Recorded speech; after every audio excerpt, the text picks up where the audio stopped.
What up, peeps? It's your girl, Dash, come back to Funeral Takes. Well, it's that time, you guys. It's movie review time, and this is for Ghostbusters Afterlife. Now, before I get into it, I'm going to keep this spoiler free since it actually just came out. As much as I would love to really get into it, I just feel like as I say, disservice to give anything away. Not to say people can, see, if I wanted to and avoid my video, but I just rather just kind of keep it short and sweet when I do this particular actual review. But before I get into it, I was excited when I heard this was actually in the works.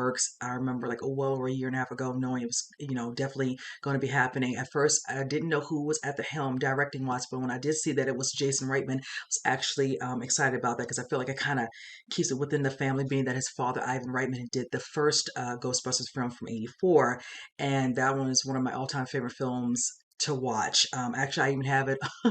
I have it in a collection, but I also have it on DVR, and I'll probably watch it, sometime, maybe sometime today or whatever, just 'cause I just really enjoy that film. It never gets old, and the casting on that makes it so. Knowing that this was happening, I was looking forward to seeing. We'll get introduced, of course, to new characters. How will they tie in? Also, we'll get to see some old characters, which we all knew because we knew that some people were coming back, and it was just exciting, just overall knowing, what we were looking forward to. So, you know what? With that said, let's go ahead and just jump into it now. I will say this, going into this, the way they set up, I like the opening scenes where it's a lot going on with a particular character, and I can kind of at least say that because we know hints from the way the overall storyline is set up in this one of what was considered Dr. Egon Spengler. You see him, of course, from the character being, thinly veiled because they don't really want to show his face, but you do know that he has a home out. I want to say this is Somerville, where it's kind of out there, kind of like sort of the dirt houses, what they call it within the film.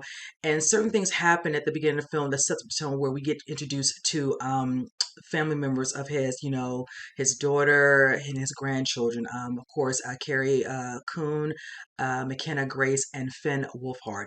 Now, I will say this, knowing that they're kind of being introduced, of course, the fact that we do lose Dr. Egon at the beginning, and it shows him having to go deal with the, his family home, which is, kind of, an inheritance, which is left to, his daughter.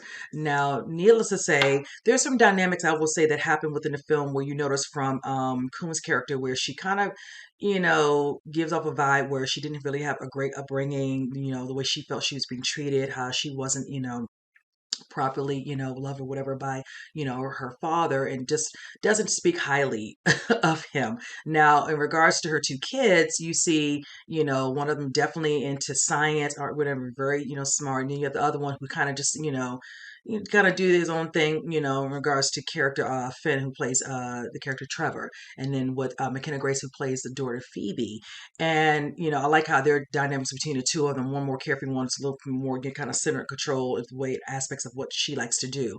So just kind of seeing them kind of going about staying here, not realizing they're going to be staying a little bit longer, thinking they're just kind of tying up loose ends. You get introduced also to other characters like Paul Rudd, who plays, I want to say, what is his name? Gary, what is it? Gruberson. I had to give that last name. You also get a character named Logan Kim, who plays name titled podcast. I thought he was very little cute young man in this one, who definitely gave off some little funny parts with Phoebe, played by McKenna. And I also like the character Phoebe. Having her moments with Gary's a character played by Paul Rudd. Definitely some aspects. Now, one thing I will say, which I try my best not to spoil, is we're definitely getting the paranormal storyline in this one. Like we got in the first one, it ties into the first film in certain ways, hints from things that Dr. Egon kind of has done, and possibly you might have had, some bearings on previous to that. It's like they flesh it out throughout the film. You do get to see a little bit more. You get to understand a little bit more, courtesy of his granddaughter. Learn as she goes. She's very smart, is able to, pick up on some things, getting her brother involved, getting podcasts involved, and eventually Paul Rudd's character gets involved in a way that, we wouldn't think, but it kind of keeps the storyline folding. And definitely Carrie Coon's character, she as well, in this one. I want to say her name was Callie, excuse me.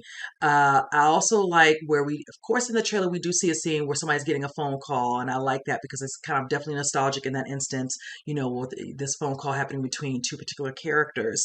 I do love the action. We definitely get some of that. I like the overall scenes with the special effects. The CGI was done very well in this. Also, And then, I will say one thing. Um, Out of all the characters I really enjoyed the most, besides definitely Paul Rudd, I feel like one of the ones that definitely stood out was definitely McKenna Grace.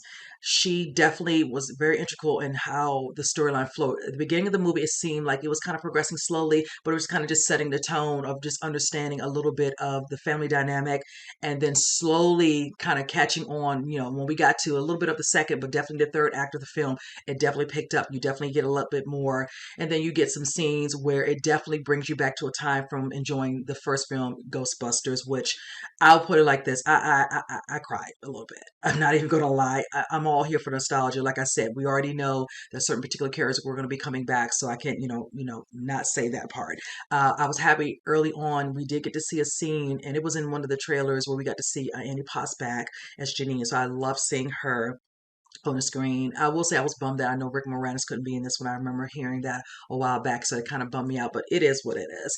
But I will say definitely overall, the scenes were so, so, so good. I can't say enough. I will say this. I like the way they definitely tied it all together with the first Ghostbusters, the second one, and now this one being the third one. Not to take anything away from the all-female cast of the Ghostbusters. I like the actresses. They did a great job for what they were handed. But the way the flow of one, two, and now this one, I consider to be the third. And if they want to make this the final installment, yes. So I really, like I stated, wanted to keep this one truly short and sweet. Now, out of a rating out of a 10, I'll give this about an 8.5. I really did enjoy this. I'll just say a little bit of the pacing on this one. I will say one other thing. Like I said, when I said stand out for McKenna Grace, I really did enjoy her. I think she was phenomenal. She's been in quite a few things I've watched in the last couple of years, and she's just a phenomenal young actress. I feel she has just she's going to go far in this acting in this the film industry. Honestly, the way she's able to just convey her scenes with her character, she did an amazing job. I will say one other thing. Finn's character Trevor, I wasn't vibing with his. It just seemed like he was kind of filler for most of the little bit of the storyline here and there. Of course, him getting to know a girl who worked at this little diner, and that was pretty much like a diner drive in type of spot. And then of course they had some other little characters amongst the whatever who worked there. But other than that, it was just like really his character kind of fell short in other aspects of that. Definitely there was one action scene where he was definitely involved in that whatever. But when it came down to it, overall progression of the storyline and get a little bit more understanding and detail that came courtesy of McKenna Grace playing Phoebe. Other than that, yes, I definitely did enjoy the film. So pretty much with that said, you guys, comment below. Let me know what you think. And with that said, I will see you guys on the next movie review. You guys take care.